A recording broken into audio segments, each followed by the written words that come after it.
All right, welcome. Empathy and processing, a common combination, right? This presentation is a part of a series that we have created for SWGLA. SWGLA stands for the Southwest Grassfed Livestock Alliance, an organization working throughout the Southwest to support the supply chain of grass-based producers and consumers that enjoy grass-based meat. And over the last few years, we've engaged in some extensive curriculum development, business training for farmers and ranchers, and livestock producers and meat business operators that you can find on SWGLA's site.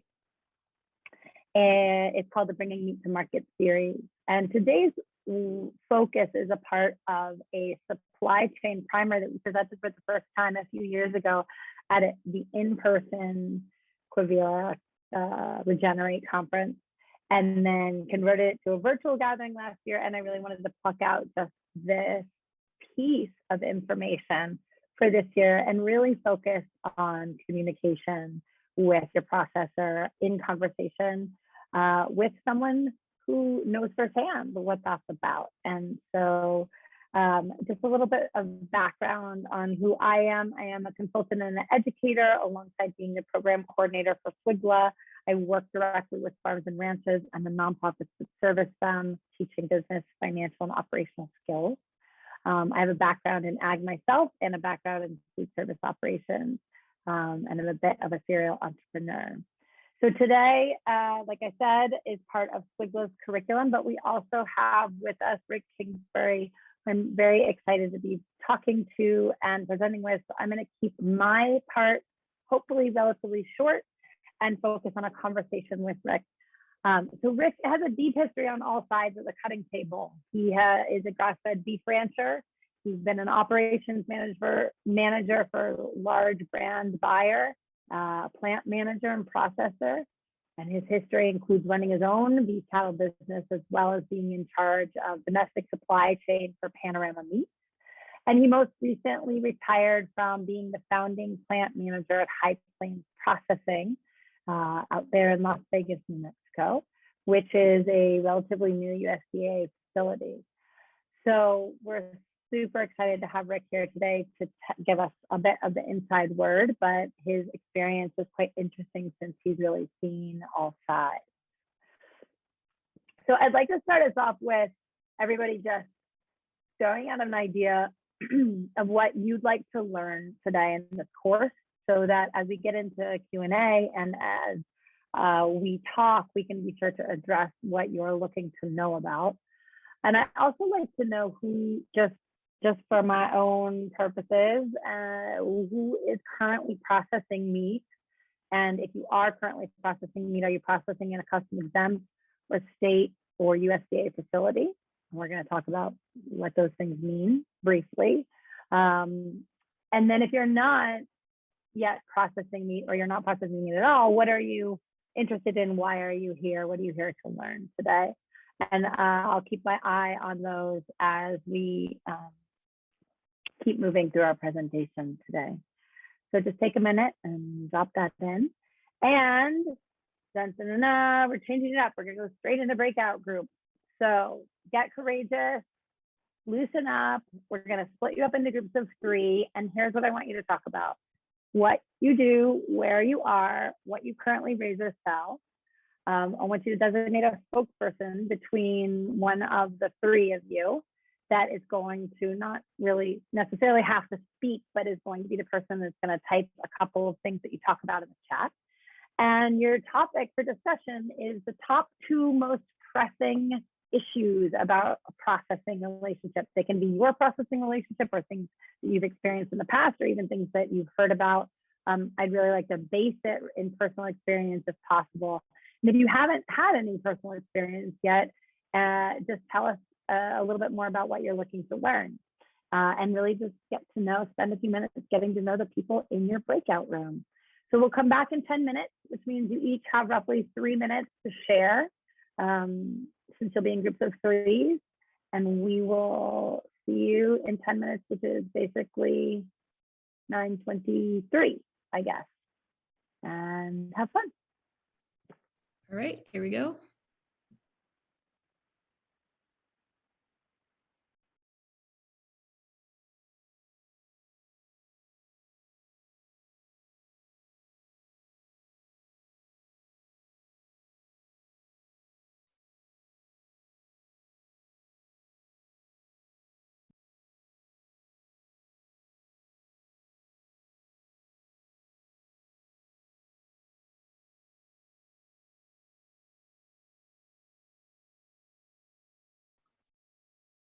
All right, welcome back to those of you who are back. I'm gonna wait a minute here.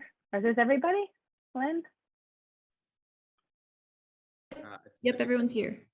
Okay, awesome. Okay, so Tyler just dropped in the chat the link to Swigla resources. I just wanted to say one more thing about our Swigla resources.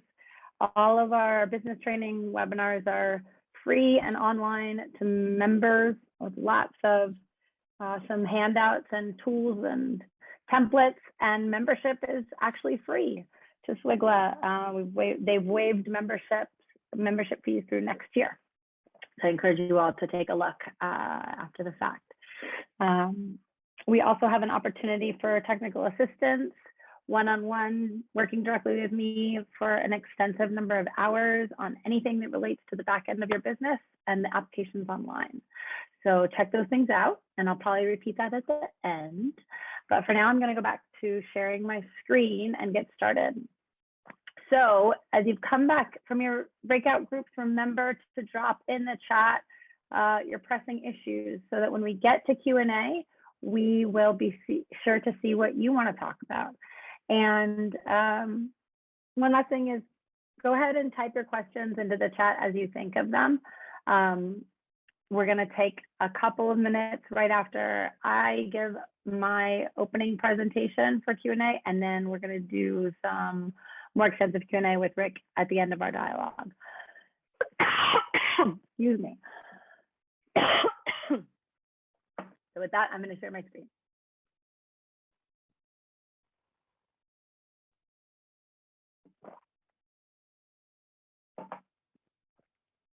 Okay, how's this look for everybody? So this part of our conversation is going to be a brief discussion of really some of the basics around processing, and then getting into some of the softer skills that you need, like communication. So very briefly, just reviewing that there are 3 types of processing regulations. There's custom exempt, state, and USD regulated processing facilities. Not all states have state inspection. What this means essentially is that you are going to decide where you process your meat according to where you would like to sell it. And where you would like to sell it is going to determine where you process. So generally, if you sell to consumers by the cut or to resellers by the cut, you must process in a USDA certified facility. This is for amenable species and not including poultry exemptions. So each state has a different level of poultry exemption for on-farm processing.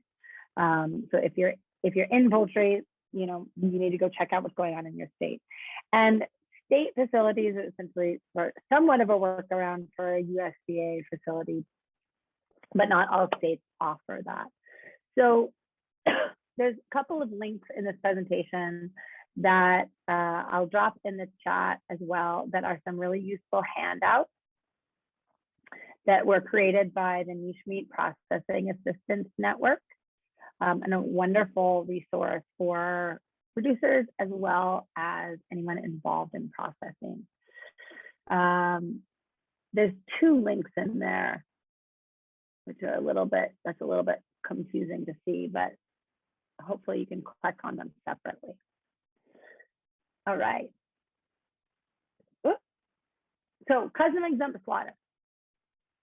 You can process in a custom exempt facility if you sell a live share of the animal. You're selling illegally if you process your meat as a custom exempt certified plant, and then you resell those cuts out of your garage or your freezer or your facility or your operation or your ranch, even if you're selling to friends and family, if you have not sold that animal live.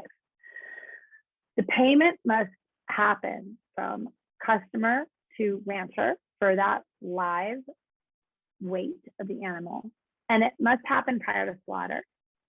And then slaughter and cut and wrap services are paid by the customer to the processor, right? So this is different than what we're used to. In the case of partial animal purchases, all cuts delivered to a customer must come from the single animal that they purchased and not mixing up the parts from other animals. So all of this is to say, to gently say that I've seen ranchers do all sorts of different things. And this is actually what the letter of the law says. And if you are selling cuts essentially to any kind of wholesale channel or direct to consumer, you need to be processing in a USDA, wholesale facility. You need to be processing in a USDA facility for your wholesale channel, right? Unless you're selling a share of the live animal. So cut sheets is how you actually break down your animal, and you receive a cut sheet from your processor that can be standardized or it can be incredibly detailed with lots of variations. If you would like to see a few examples of cut sheets and you're just starting out, you can go ahead and get in touch with me and I'll send you some. Be ready for long conversations and negotiations with your processor, right? This is your tool to how you get value out of your product and how you get value out of the animal that you've just spent very many months raising. So we want to do this far ahead of time, not on the day of your harvest, in terms of checking out that cut sheet and looking at it. And there's lots of different names for the same cut, sometimes something that you find regional differences in. And really what you want to do is know your customer base.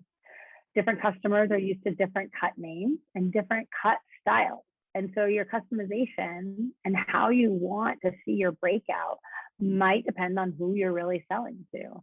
And that can also change from harvest to harvest based on who you're selling to. So stepping into some basic concepts of meat processing. Yield, these are just terms that I wanted to lay out for folks to understand. Your yield is the amount of sellable product that comes off your carcass. It's also sort of a term that we use for knowing how to maximize that carcass. Shrink is the loss of product or loss of value somewhere along the chain. It can happen in multiple different places. Carcass utilization is obviously selling all the parts of the carcass for their greatest value and proportion to each other, getting the most out of your animal. And value added is increasing the value of that cut. So a couple more definitions. These are technical terms that we often end up using when investigating really how to do data recording and data analysis coming off your harvest. And it's also something to be aware of in terms of going into a relationship with your processor, is that these terms are terms that they use every day as well. So knowing those terms is important for that relationship. So your yield standard is a percentage you can expect from your animals, so you can forecast what's coming off of each carcass. And yield tree is all the cuts and their yields in a spreadsheet. The test, a yield test, is weighing all those different parts to determine the percentage per carcass that cut results in. Your red meat yield is all of the red meat items, including your trim. And your red meat yield will vary greatly from harvest to harvest based on the amount of bone-in cuts you decide to have broken down in that cut sheet. Your fabrication drop is the fat and bones that are not included in the red meat yield, and skin as well on the pork side. And your slaughter drop is the difference between your live weight and your carcass weight. So that's everything that actually is the drop on the floor of the slaughter. Your hide, your head, your blood, and viscera. Obviously, there are ways to utilize a lot of those products. There is a great webinar earlier this week with the other half processing about utilizing byproducts off of your slaughter. So I encourage you all to think about that creatively. So what happens? How do we do a yield test and how do we evaluate? Essentially, we're talking about doing record keeping per head and understanding averages per head or per harvest group. We have a tool that we created for Swigla that is online called our yield and margin calculator. it is a space for recording your harvest, if nothing more. And we encourage you to do data record keeping, no matter where you do it, as a first step for really understanding what you're getting out of your animal and understanding what you're getting out of your time and effort and money in raising that animal. So how do we get these numbers? We've got to weigh everything after that processor gives it back to us. It empowers you to problem solve for what's going on, right? Understanding where waste is coming from or shrink is coming from. And our goal is to create our own benchmark. So sometimes this happens in a processing report where processors would give you everything back in a nice tidy sheet with all of the different primals and subprimal weights spelled out, and sometimes it doesn't happen at all, and you'll just get back a processing report that has your hot carcass weight on it, and that's what you're paying for in terms of cut and wrap fees. If you don't receive it back, those weights, it's something that I encourage you to actually take the time to do and to find. So doing yield analysis will enable us to sort of decide moving forward what kind of style we want for our breakout. Our bone-in and our boneless cuts really affect the overall ready-to-sound meat yield, right? And we want to be making decisions on that cutout based on percentages per carcass, and that might actually change your product mix, right? We want to see what is coming off of each animal to then understand how we can best sell it. So this is a quick chart on norms that we see in the industry for grain and grass-fed. I put this up here to then sort of debunk it a little bit and say, here we've got dressing percentages that people like to see and red meat yields that people like to see. Everybody always asks me, like, what's the standard? What's the standard? Well, your numbers are the standard. Your numbers are the norm, right? Everybody's operation is different. Their genetics are different. Your forage is different. Your performance is different. The climate and your year-to-year weather all affecting what's actually coming off of those animals. And so this gets back to, how do I know those numbers? Well, I have to start recording them. Your yield, your shrink, your cutout information is the most important set of numbers, right? So that you can create your own benchmark. Again, we've got a tool that you can do that in, but really, I don't care where you do it, just as long as you're doing it. It does start with knowing your cost of production to be able to really accurately analyze what that investment is bringing you, right? And we have we have 2 different webinars on calculating your cost of production in the Squiggle resources. We have an overview, and then we have a deep dive with a specific separate cost of production tool for grass-fed beef. Our overview covers theories and learnings that apply to all different animals. And then there's a link to our yield and margin calculator in there. While we're towards the end, I can drop some of these links directly into the chat. And if you just go on the Squiggle website, they're very easy to find. So now I want to get into the meat of what I really wanted this conversation to be about, which is the relationship side of things. That was a very, very brief and incomplete overview on some of the very basics. Obviously, if you participated in our supply chain primer, you've heard some of that already and some of this in longer format, but I didn't want to talk about processing without talking about some basics. So how do I find a processor? Talk to other producers. Don't give in to the fear about competition. Yes, you are always existing in a competitive landscape as an entrepreneur, but that is not something to be afraid of, nor are they relationships to go into with a fear basis, right? Those competitors can be your colleagues, and that's up to you to create the environment around. Some other more simple ways are state associations, the USDA directory, the Niche Meat Processors Assistant Network State Affiliate Guide. And really it's about knowing what you need and calling various different facilities. Again, we're usually limited by location. We all know this. Deciding a standard for yourself on how far you're willing to trust your animals is going to greatly help determine where you're going to be processing, along with whether you can actually sell meat that's been custom exempt processed or USDA processed.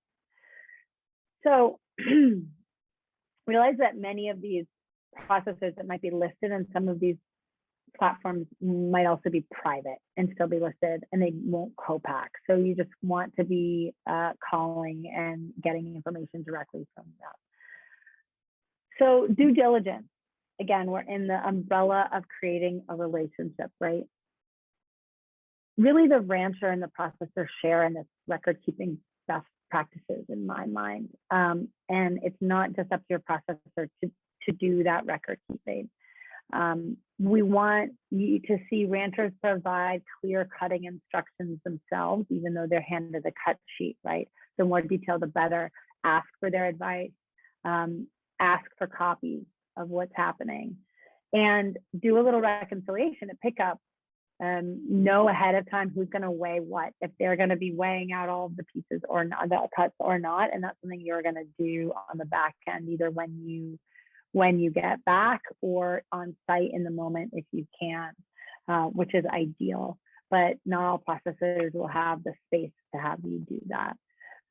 You know, like I said before, the production report's not necessarily required. You need to kind of create it or verify it if it is provided. And it just gets down to understanding their norms so that you can gauge if and when you want to ask for more detail. And going into those asks a little bit about what we're talking about today, how to ask for what you need, right? How to ask for what you need gets to, I think, a really fundamental point that this is a partnership, and any partnership is worth investing in, investing all that you have, I'd say. So remember that you're dealing with a dying industry, right? You're dealing with an industry that has a really hard time sourcing labor and that not many people want to go into. And yet this industry is absolutely fundamental for your survival. And so investing in a relationship means understanding your interdependence with your processor and the fact that it really is a give and take and that you are supporting each other. And this relationship directly impacts the service that you receive. We want to give the type of service that we want to get back to everyone in our supply system, right? All vendors, all clients, all customers, all partners, all staff. And this includes your processor, and not treating a relationship just like a transactional one-way equation is the key to doing that.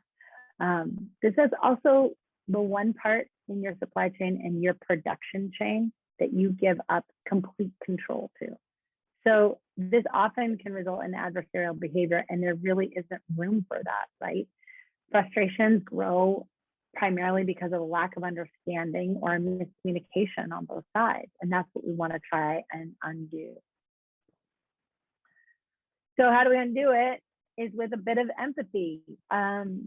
This sounds like a consulting, like a therapy session, but that this is really, I think, the key to getting what you would like to see out of your carcass at the end of the day. So that, how do we create empathy? We start by understanding needs and limitations of the other person. We're putting ourselves in their shoes.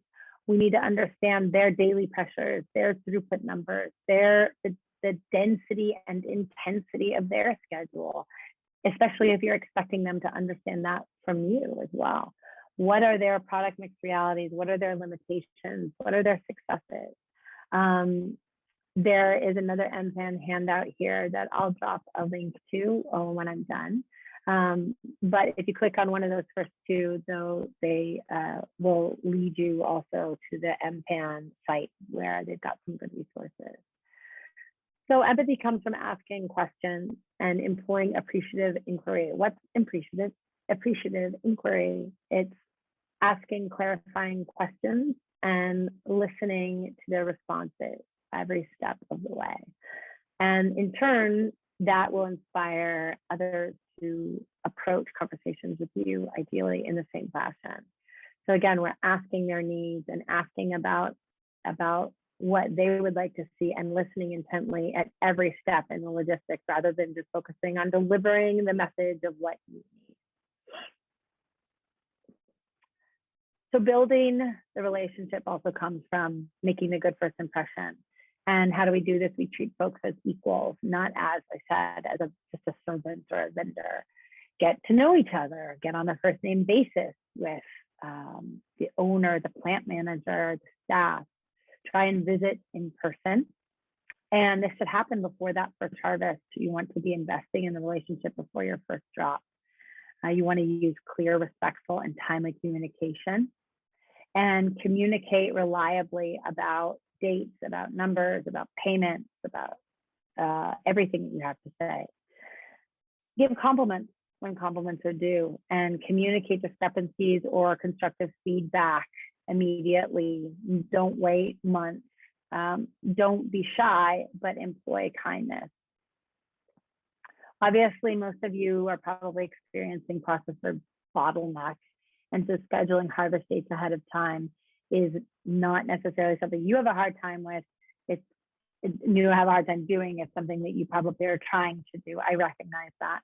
But nevertheless, it's just a good point to know the minute that you have an idea of when you'd like to be harvesting, don't wait, and get on the books as far in advance as you can, and try to keep those dates as much as you can, even if you're small and you're still learning how your production cycle actually goes.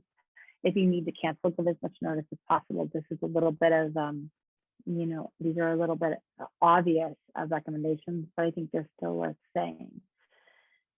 Establish your communication style with your processor ahead of time. Ask if they want to be text messaged before you just text message them. Do they want phone calls? Do they have hours that they're more amenable to receiving phone calls? When are the people that you talk to available, and how? Don't send empty emails just because you like to send emails if that's not the way that they like to receive information. Make sure you know cutoff deadlines for any changes in your cutout or changes in your date, and any penalty fees around those changes.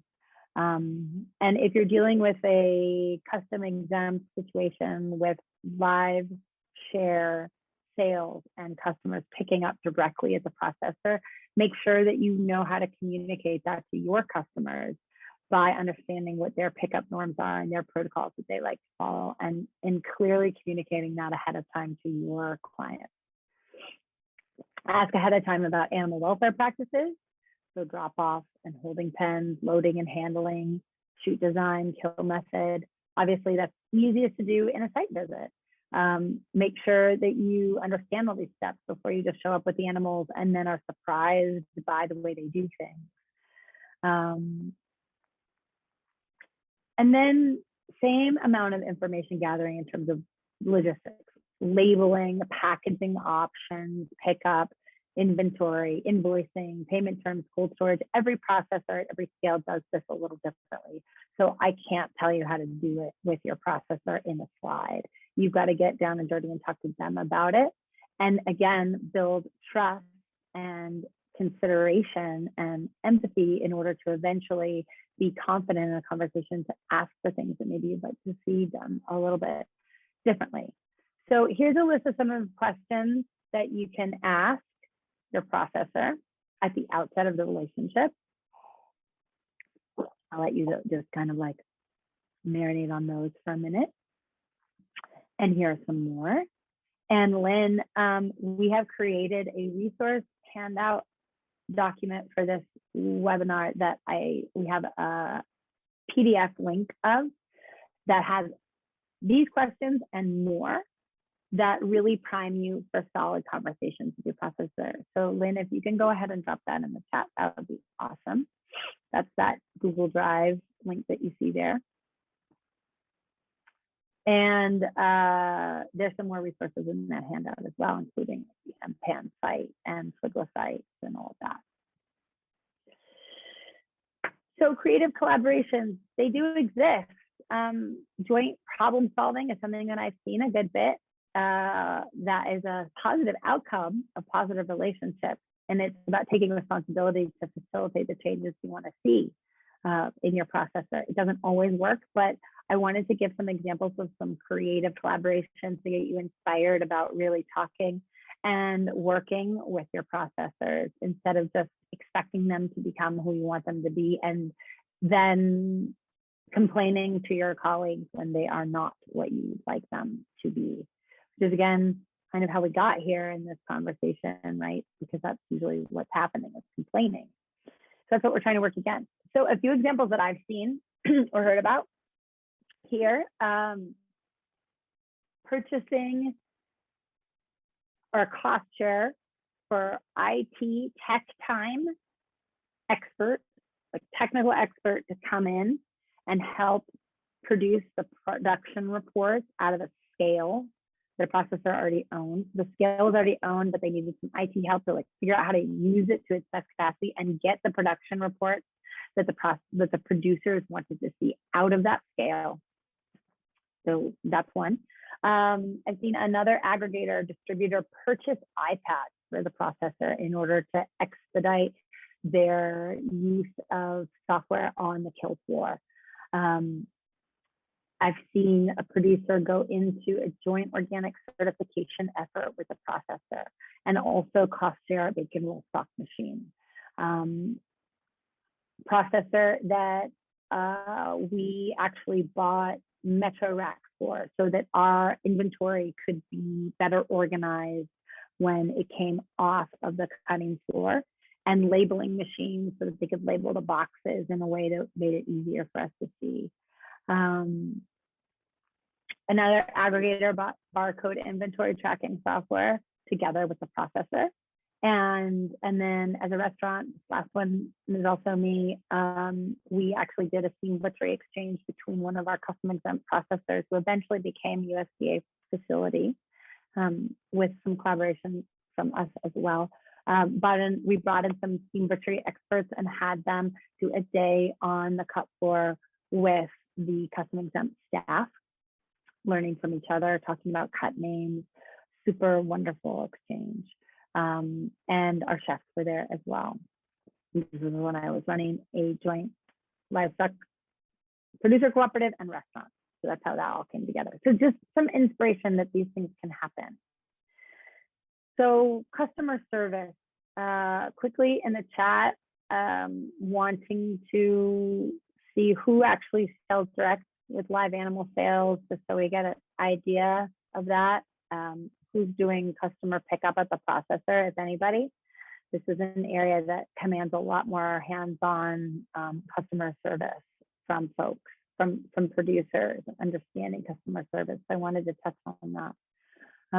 So those of you that are doing DTC, direct to consumer sales, in bulk shares, or have quarters or CSA boxes with clients paying for custom exempt processing, it really does depend on excellent service on your part, right? So that means providing a lot of information on your website in an easy to read fashion, bullet points, FAQs, spelling it out, repeating it in emails that you templatize to go to your customers, really making it extremely basic and visually easy to read, say how you're charging your fees, live weight processor fees going to the processor, template cut sheets that you actually do with your customers, forewarning your processor when people will call. All of this is facilitating, again, not just your customer relationship, but your processor relationship. So following up with both parties about harvest, and when it's going to happen, and how it's going to happen, and avoiding trial and error in the communication side of things. Err on the side of being present, err on the side of mediating between the two parties. You kind of want to think of it like white glove service. Run block with invoicing, preview their invoice so you know what the customer is actually looking at. Be on site for pickup if you can. I know some producers who have really great response from their customers by actually being on site and mediating that exchange. Again, systematizing your communication so it's easier for you to actually do. And communicating efficiently through your email. And yeah, I think I said all of these visual aids, those are awesome. And a lot of this also can be found, not a lot, some of these resources can be helped by the Good Meat Breakdown Toolkit that we also featured in a sales strategy webinar on Tuesday as part of the Regenerate conference. Some of this language that you need to communicate to your customers is ready-made and available for you on their website. And so I don't know, Lynn, maybe you can drop the Good Meat Breakdown website in the chat. That would be great as well. And we have a lot more material available around marketing to your customers in a DTC environment through one of our social webinars as well. So be sure to check that one out. So with that, I want to take just a few brief moments for Q&A before we swap over to talking with Rick. And I'm going to stop sharing my screen so I can see all of you and see the chat. And I see folks that are actually doing custom exempt processing. And here we all are. Thanks, y'all. So any quick questions here before we pass it over to, well, pass it over before I start talking to Rick? You guys can also ask me at the end. But...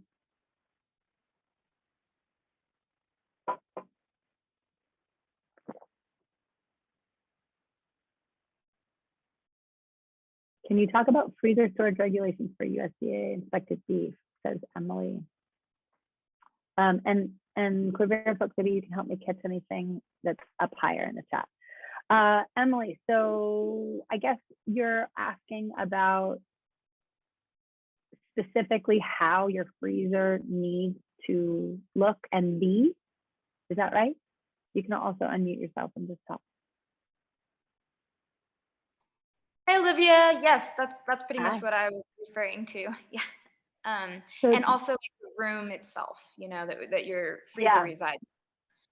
So that is something that you will want to get in touch with your local health department authorities, because it does vary from county to county and state to state what the rules are. Okay. In general, you know, some are more stringent in terms of like cleanable surfaces. Some are very unstringent. Some counties do this kind of regulation via ag markets instead of via environmental health department. And so it does vary from place to place slightly. Most important thing is going to be cleanliness and keeping product off the ground and temperature control. Okay. And does that vary based on whether the room or location is on your property versus like a commercial property in a town? I don't think so. Okay. Cool. Thank you. Sure. Yeah. Anybody else have a quick question here? I know I just want to like preface this is a super basic introduction, you know, and I want to make sure that that we focus on sort of the storytelling aspect of today as well.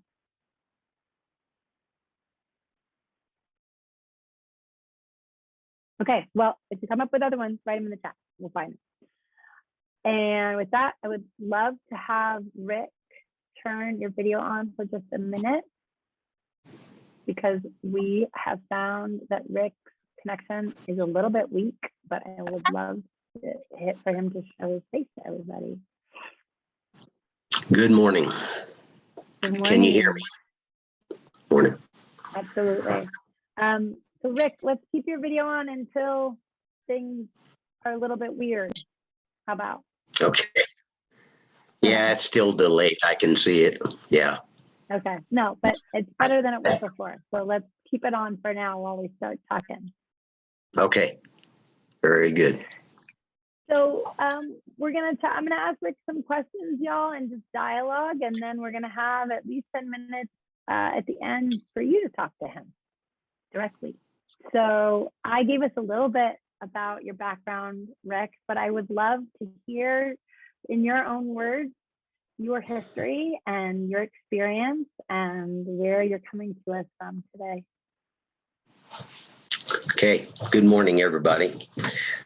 I I've been around the grass-fed, grass-finished business for over 20 years, and more like 30. I've worked with a lot of the folks in the industry, and here I've been involved with Swigla. Actually, was on the board of directors there for a few years, till my business got so busy that I couldn't do anymore. So anyway, I've owned my own grass-fed beef business, and been around the block with producers, processors all over the country. Have physically worked in plants with, on my own beef and product for Panorama as well. And then I took on the project of getting High Plains going a couple of years ago, and I just retired from that because I'm tired. But anyway, I have been on both sides of the fence, so to speak. Olivia, your presentation was awesome, and there's tons of good information in there. So, yeah. Great. So,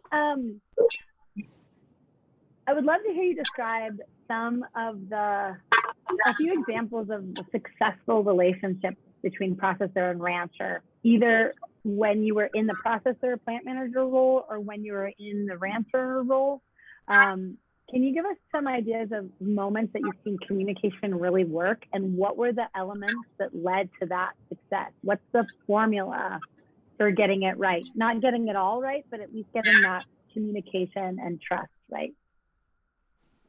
Yeah, it's a number one. I gotta say, it's one of the most challenging businesses there is, on so many levels, because there's so many different things that have to be taken into consideration. But the main thing is everybody being calm and listening and not jumping to conclusions.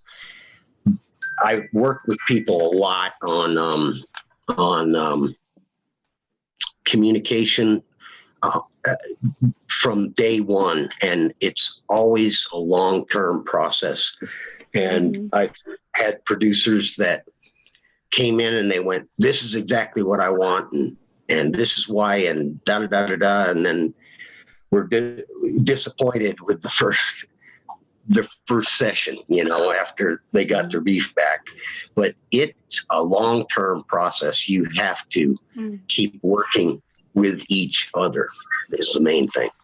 That's a really interesting point, Rick, that I didn't talk about at all, was like the length of time it might take to develop that trust, right? That even if you go in with all of these best practices, they're not going to be received necessarily right away, and you got to just be ready for the long haul. It's a process. It takes time to build that understanding, and you brought up, there's so many different names of cuts and different areas, and what a person's been used to gets confused. It takes time. I have relationships with pretty good sized producers that do a lot, and I can tell you that every one of those took a building of understanding over several months. And any plant who is honest will tell you that the first 6 months to a year is the most challenging, because of the fact that you're trying to get all your ducks in a row, all your things correct, and you're trying to get the producer to be happy with what they're getting, and it takes time. That speaks specifically to an extra level of patience with, say, new plants, not just an extra level of patience that it takes with any plant. You need to be, you need to be patient. I will say also, I had an experience with a producer where we went into a relationship with a new processor, really hesitant because they were new at it, right? And saying, they're building a state-of-the-art facility. Do they know what they're doing? should we not be the guinea pig? And we decided to be the guinea pig, saying, well, if we get in on the ground level with them, we can help them be who we want, right? If we have that patience and we say, okay, we're going to go into this knowing that they're going to make mistakes and we're going to have to deal with that, but we also could potentially help mold them and shape them to the kind of processor that we want, since they're just starting out. And it did work well. It took years, but it did work like that, you know. And that was the processor and producer relationship, where my example was the, oh, can we make sure that everybody's on mute, please? Anyway, that was the example of the roll stock machine being purchased by the producer in the cost share for the processor. Cool. Yep. All right, so next question. So we always hear the same refrain: processors are challenging to work with. And I want to know, what do you think, you know, as with your processor hat on or your plant manager hat on, what do you think ranchers usually get right in terms of their complaints? Like, what are some of the common pitfalls that plant managers and processors do sometimes fall into? What are some of the foibles on that side? And then we'll, you know, since we just talked about the foibles on the producer side, is it kind of like, what's the foibles on the processor side?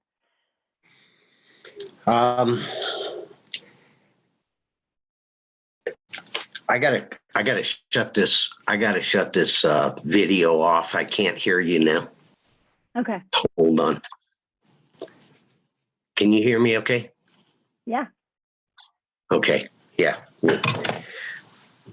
So getting the people trained and in the production area, in on the kill floor, all those things again can create mistakes, and it takes the process of that training and time, and especially in a USDA plant, all the paperwork that goes with it. So there's plenty of room for mistakes. So being upfront with people, I've always found is the only way to be, being very, you know, truthful, and if you make a mistake, to call that person, the rancher, back, or if there's a problem with the carcass or the animal, or it's rejected, or there's, you know, certain problems, pick up the phone and call right away. Not wait 3 weeks after they're hung, or 2 weeks, or whatever it is, but just go forward and communicate. Yeah, and I would say, I think we've probably all seen that. We've all probably seen processors not be upfront and direct right away, right? And so it's kind of a reminder that, to go back to the idea of giving the service that you want to receive. So if you have a complaint, not to sit on it and then go call your processor 2 months later. That's not going to help in them being upfront and immediate in their response to you. So that's a really, you know, interesting point.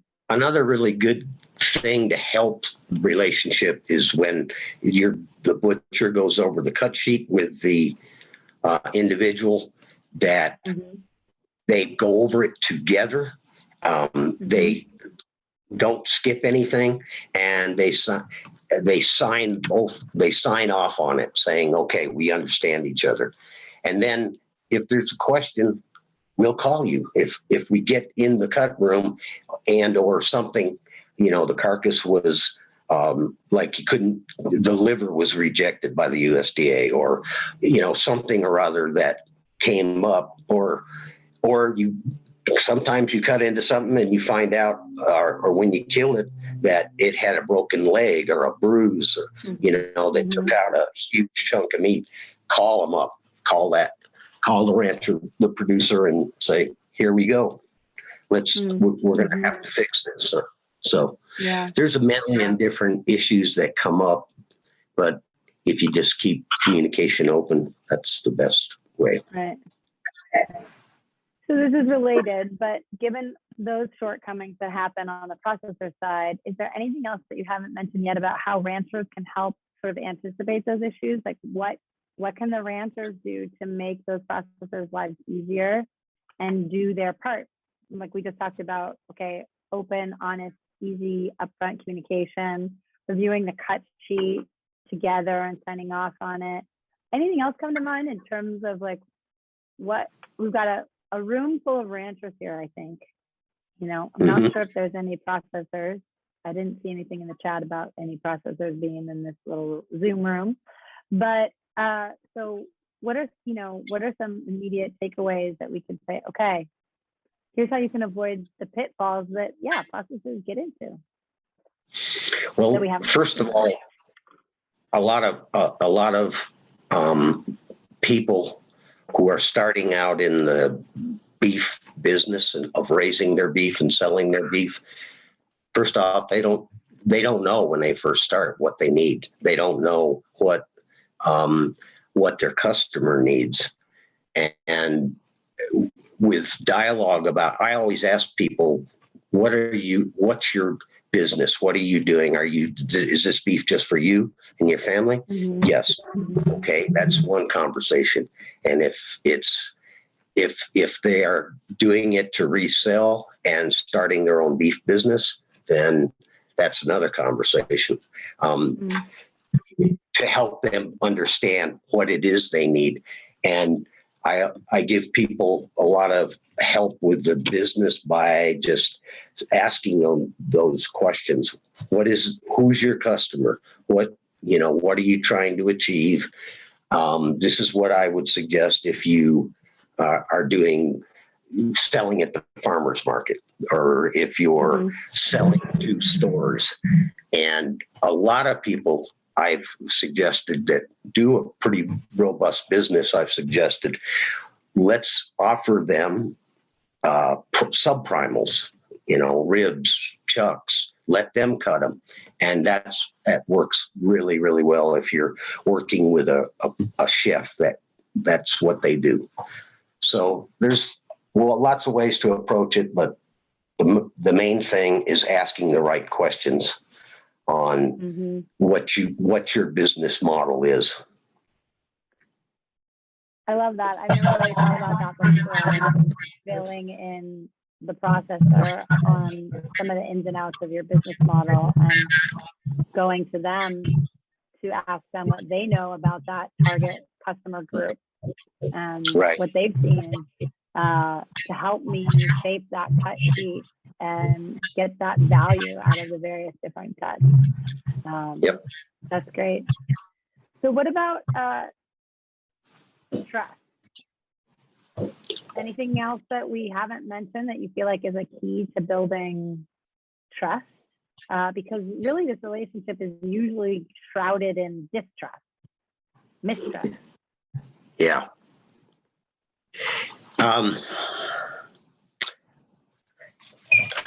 I made some notes here.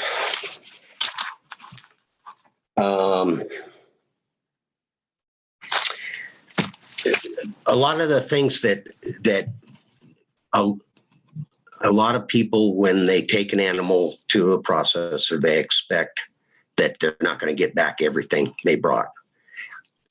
The way that trust can be built is by being incredibly transparent, by giving them their live weight, giving them their hot carcass weight. If they want it right the day they're harvested, give them to them.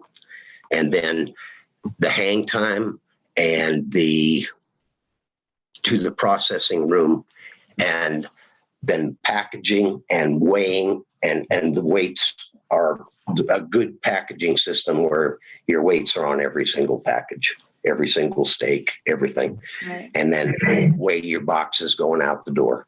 Be transparent, just be incredibly transparent, and tell people, like, if a lot of people get disappointed because they'll bring a huge, 1,500 pound grain-fed animal to you, and you cut off literally 180 pounds of fat.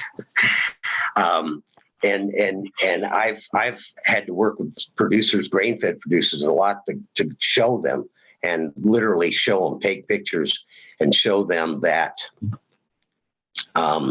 This is where you're losing so much weight right here, you know.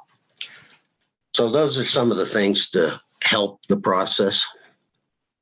So just to reiterate, all of those things are fair to ask of your processor. You're sort of green lighting the producers to ask those things of the processor, right? Mm-hmm. Which is great when delivered with I think a lot of respect and, you know, calmness is another word that you use that that I've never thought about before. Calmness inside of a very hectic industry where animals are being, you know, 1,000-pound animals are being killed is a really important aspect to probably a successful relationship, I'd say. So Yeah, and a good facilitator, plant manager will take the time to find out what their business is, and then he can also guide the butcher on the right questions to ask, and also you know, from the minute that animal's dropped off, how it's handled, and that it and the size of the animal. Somebody brings you a 550-pound calf and expects to get fat ribeyes out of it. It's not going to happen, and they need to be told up front that, you know, there's a lot of variables, you know. But the great relationship building comes from over time, and if the processor makes a mistake, he has to own it. And if the producer makes a mistake and brings an animal, say over 30 months, and you can't use the cutout T-bones and so on, that's another factor. But the producer should know what he's bringing. He or she. I'm taking notes over here, Rick. Okay, so I want to make sure we touch on some of the issues that were brought up, you know, in the breakout session, and get to some of these questions that are in the chat. Real quick, just to prime everybody also, I would love to hear from our audience, our participants, a little bit of storytelling about any creative collaborations that y'all have seen. Any examples of successful moments, and maybe, you know, not alternative ways of producer and processor working with each other, or things that you've done with your processor that you can help us all learn from in this setting. I just want to take 2 or 3 minutes for anybody to drop in the chat or raise your hand and tell us a positive story about something that has worked between you and your processors. Zach, go ahead.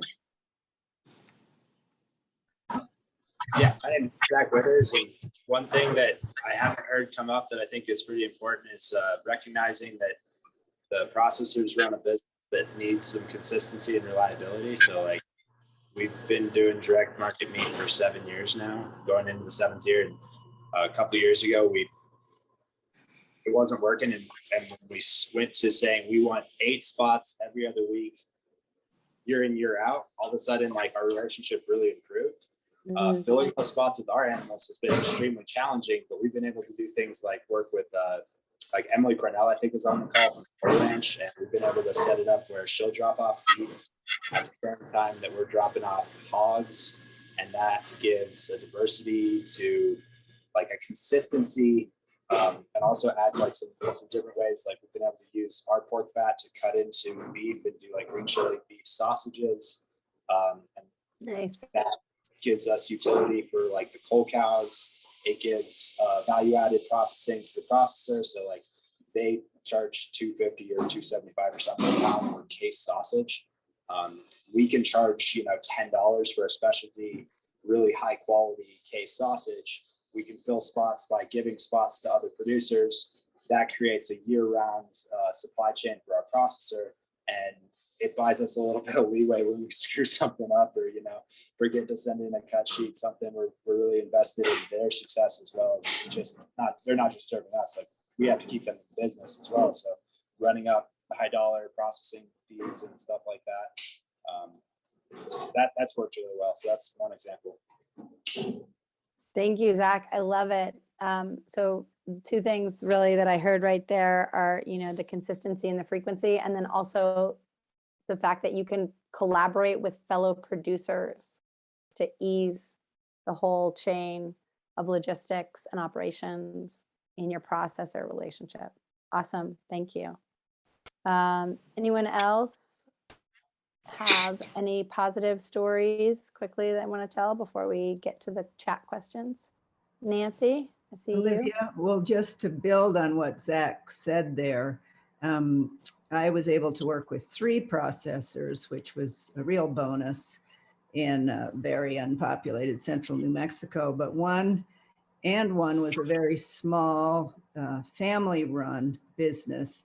And I made it very clear from the start that I would compensate them for what would be extra services they offered. I think it was building on what Zach was saying. And in one instance was that I sold and shipped half the whole animals across the country.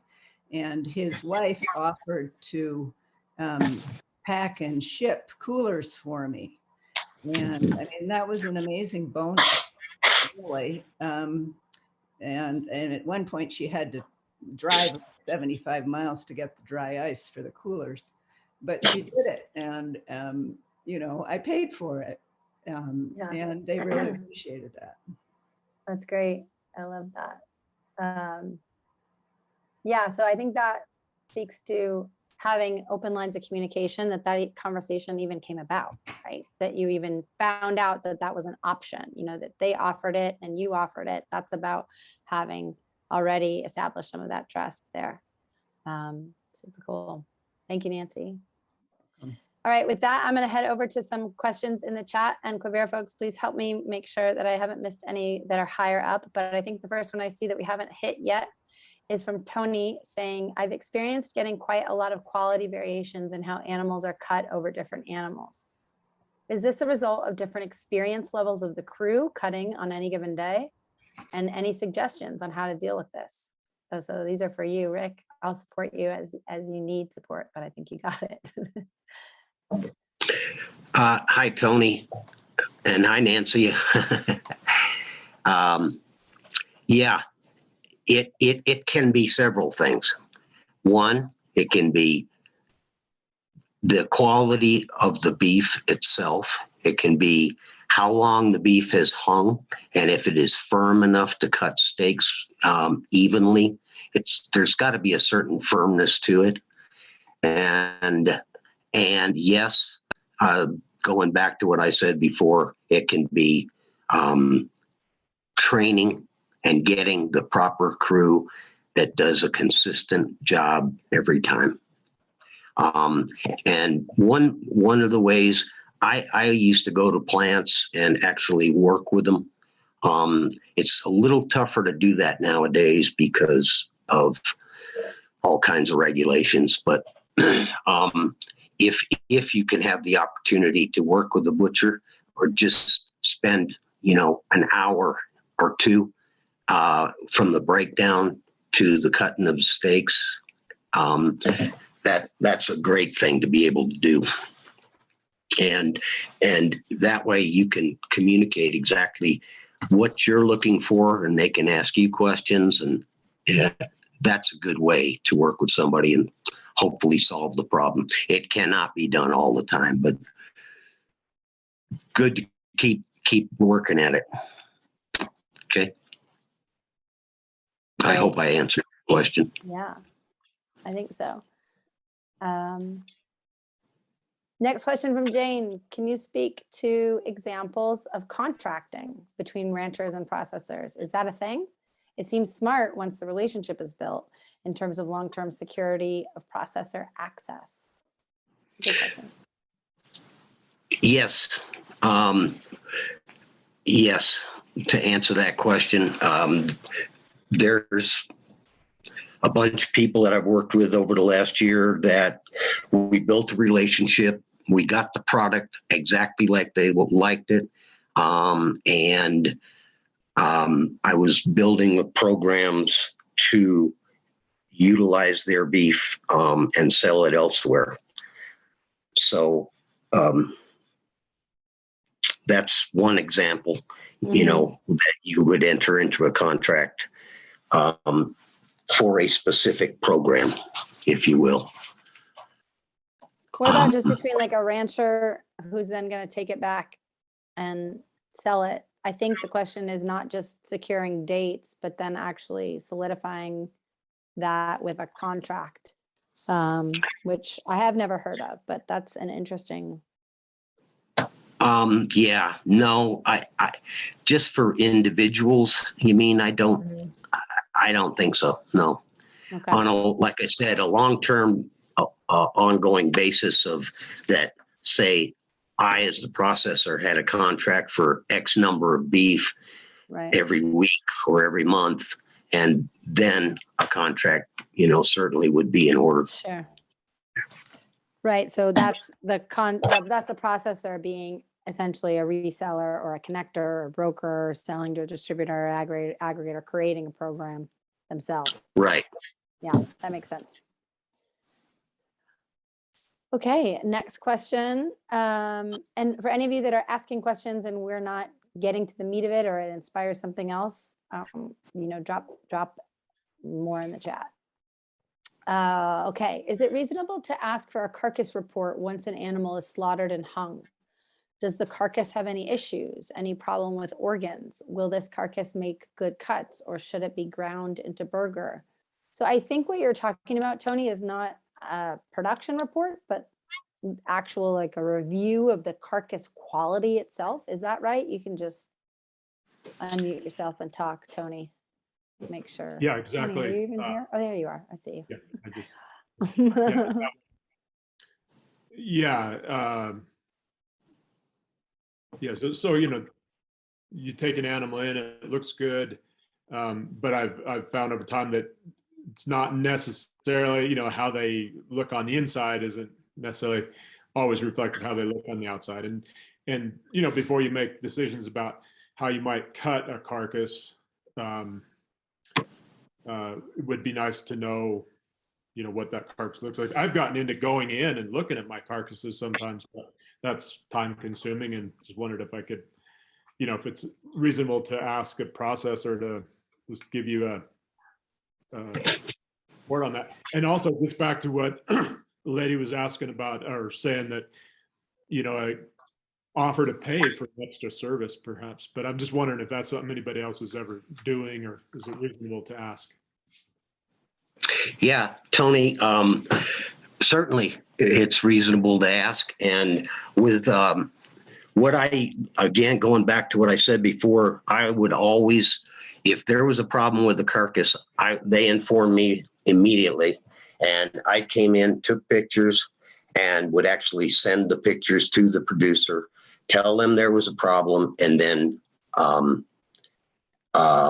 catalog that, and then ask them how they wanted to change things. If there was, like I just recently, one with an undetectable but had a broken leg, and a huge part of that shoulder had to be cut out. And I documented it, took pictures, got to him right away. So it's very reasonable to ask, yes. And I'll say, Tony, I think it's great that you have gone in, and I think as much as any of you all can go in that moment, and again, creating a relationship in which the processor is comfortable with that as well, going in and learning from their experience by actually physically being there, you know, that's ideal, right?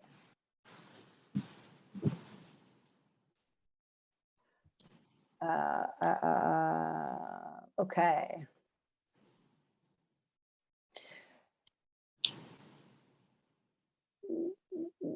I think this is everybody. Jane, I just answered via chat a little bit more on your further questions on something that Zach was talking about as well, in terms of a contract, more like an agreement for processing schedules.